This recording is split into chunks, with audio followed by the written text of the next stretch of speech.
So if you are wondering why some people are adding years onto your age, unfortunately, you might want to scrutinise your eyebrows. In a study published in the journal, what was it called? Founders in Psychology, darker eyebrows are found to make a person look younger. And if they're darker, it's associated with youth. And it's avoidable. Having good eyebrows is very important to many women. But eyebrows in general, whether they're shaped or not, are actually quite a practical addition to your face, and they serve two functions. One is to keep the sweat off your eyes, and the other is to it actually helps to block out the light. But we have glasses for that now, but it actually frames the face. So, and if you're without them, oh my God, you look sick. Ask anybody who has lost their eyebrows through either alopecia or cancer chemotherapy or thyroid issues, or they just fell out after having a baby.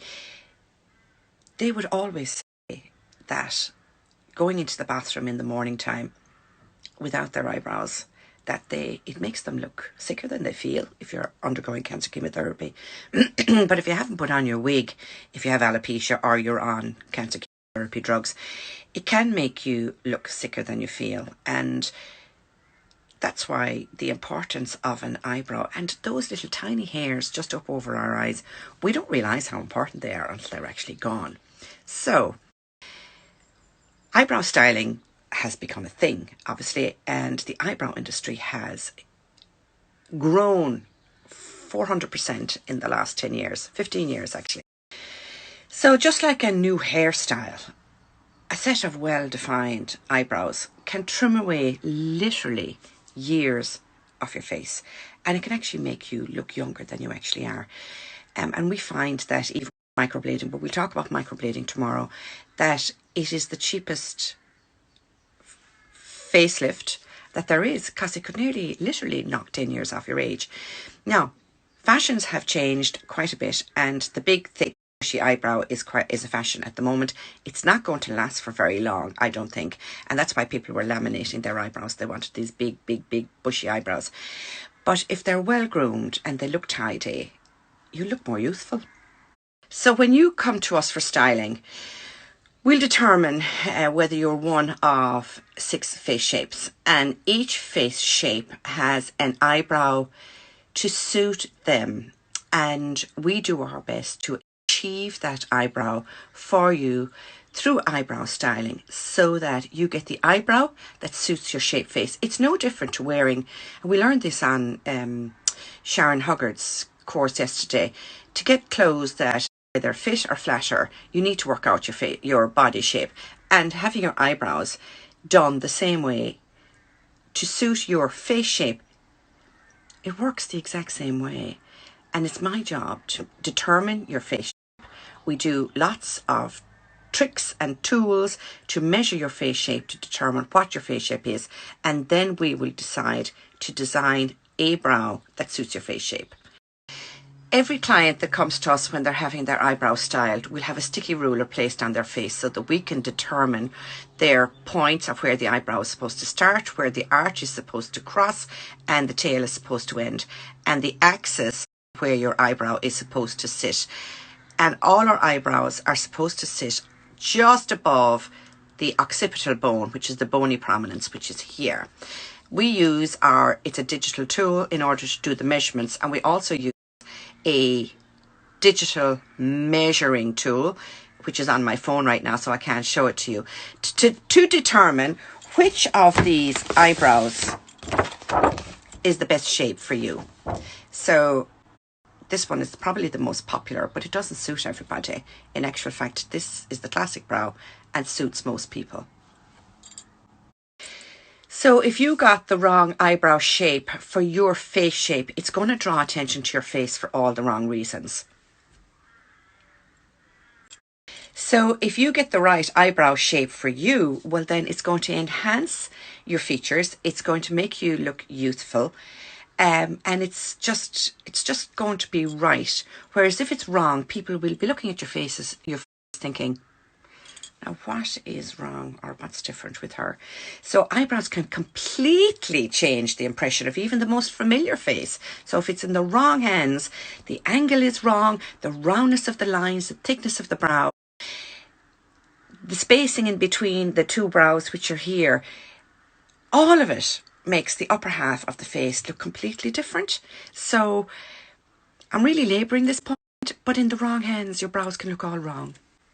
So at home, typically women use our trusty tweezers, and I have a box in my rooms, and I ask my clients to bring the tweezers with them so that we actually throw it into the box, because home tweezing has ended up in disasters. Tweezing parties, particularly tweens and teens when they're at their pyjama parties when they'll start again, invariably ends up with disasters as well, and mums crying, children crying, and so on. And I find as well that if you're right-handed, the right eyebrow will always look fabulous, but you're not so okay with the left eyebrow. And it's a bit like a fringe. You take more here, then you take more here, more here, more here. And before you know it, you'll end up with a skinny brow, which is very fashionable in the 80s and the 90s and even in the noughties. But those ladies are now coming to me for microblading, because add to that with menopause and your lovely brow that you once had now not only is tweezed to bits, but the remaining eyebrow hairs that are there are gone thin and they are gone sparse due to reduced estrogen levels. So I'm not going to turn you into a microblading or a eyebrow artist here, but this is just so that you can do some tidying up at home until we get to reopen.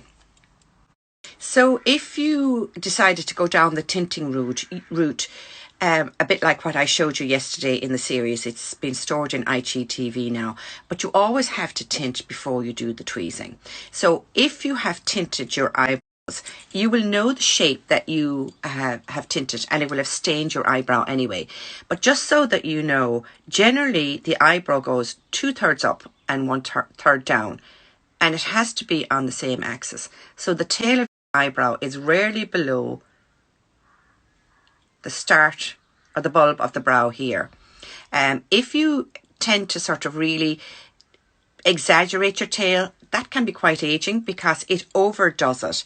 And it's one of the mishaps that people make, actually, is that they overdo their eyebrow makeup, and that actually can be kind of harsh and severe and aging. So another no-no.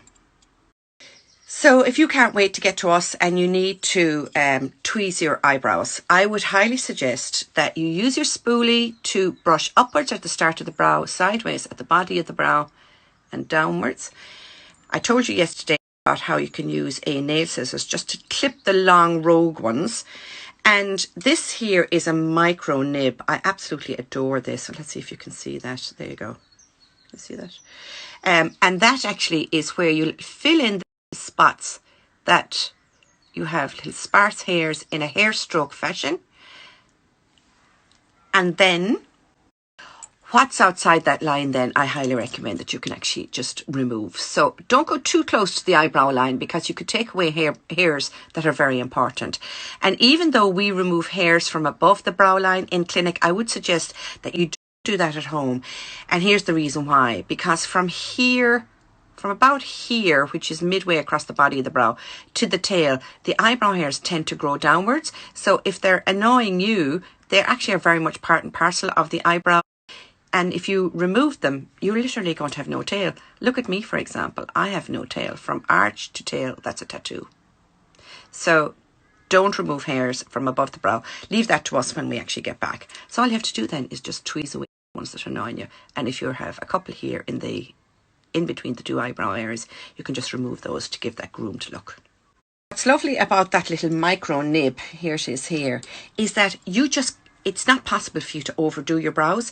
So rather than using these brow pencils, which are the regular ones, they can kind of look like as if you've gotten a Sharpie and drawn on your eyebrows.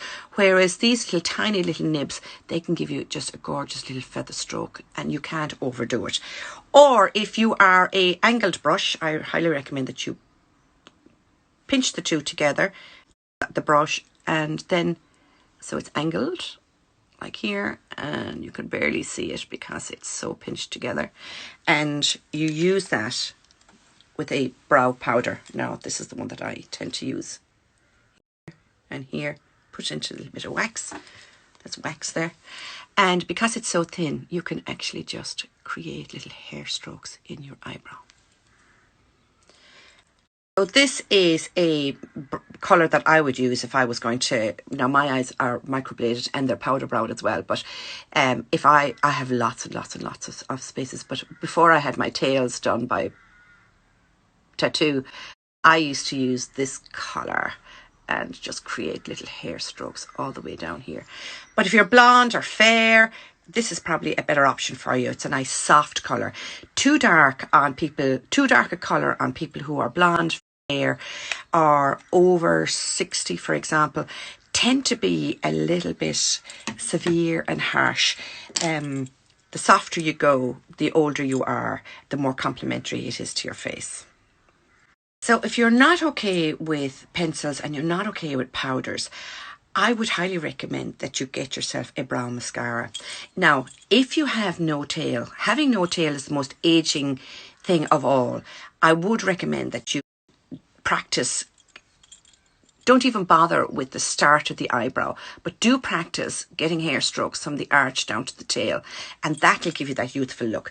And then if you can master that, that's fantastic. And then I'd highly recommend a brow gel mascara. And you can coat the eyebrow hairs that you have. Now this is a mid-brown. They're about €1, I'd say. But you can get lighter ones. I showed it to you yesterday on the IGTV video in relation to the tinting. So for lighter skin tones and softer skin tones, you don't have to have a dark one at all. It can be nice and soft. But provided that they're there, it'll give you that youthful appearance. Do your tails anyway.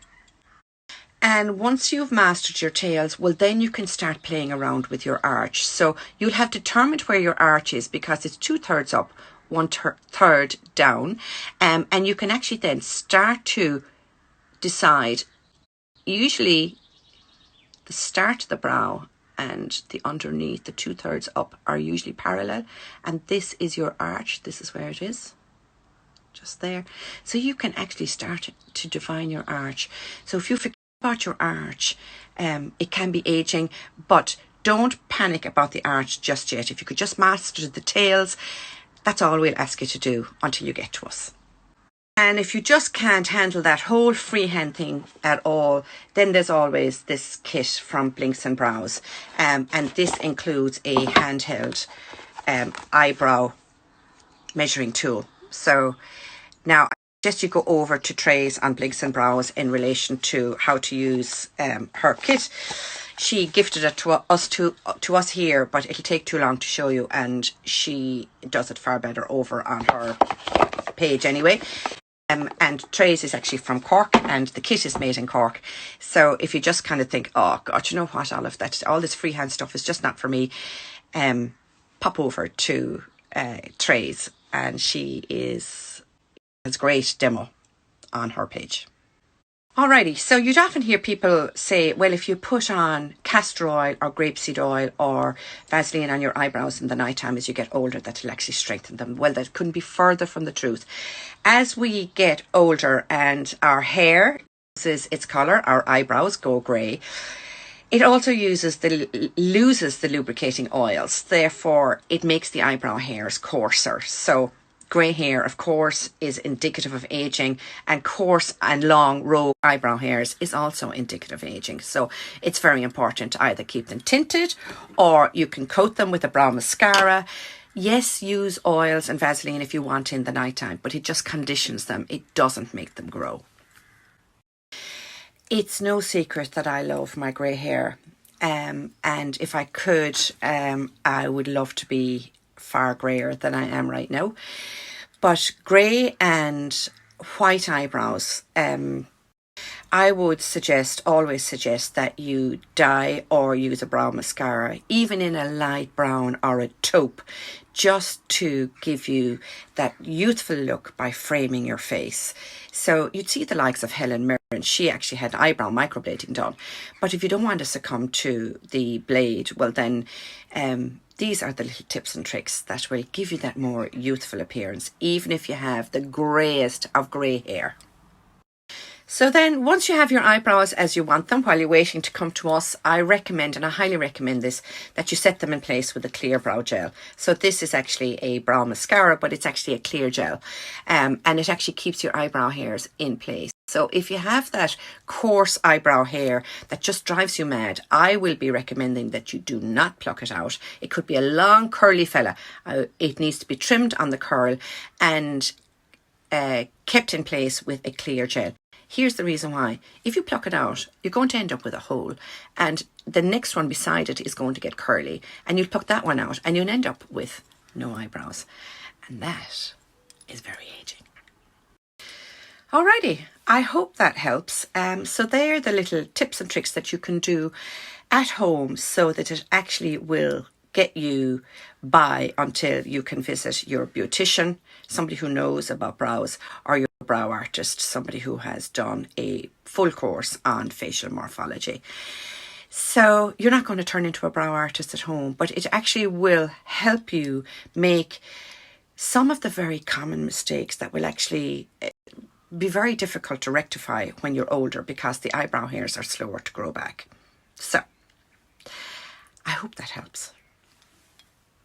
So tomorrow we're going to talk about microblading of the eyebrows when you just have gone too far, you've got nothing, your eyebrows haven't come back, be it from cancer chemotherapy, which is the most common one if you've got thyroid issues. Postnatal is another one if you've got trichotillomania, whereby you incessantly pull out your eyebrow hairs. And I'll talk about how we can help in that instance. So oftentimes it's just a last resort for some people to come and have their eyebrows microbladed with us. For other people, it's the first thing that they think about. And just so that you know, I'll cover that tomorrow anyway, but new clients we won't be able to take until September.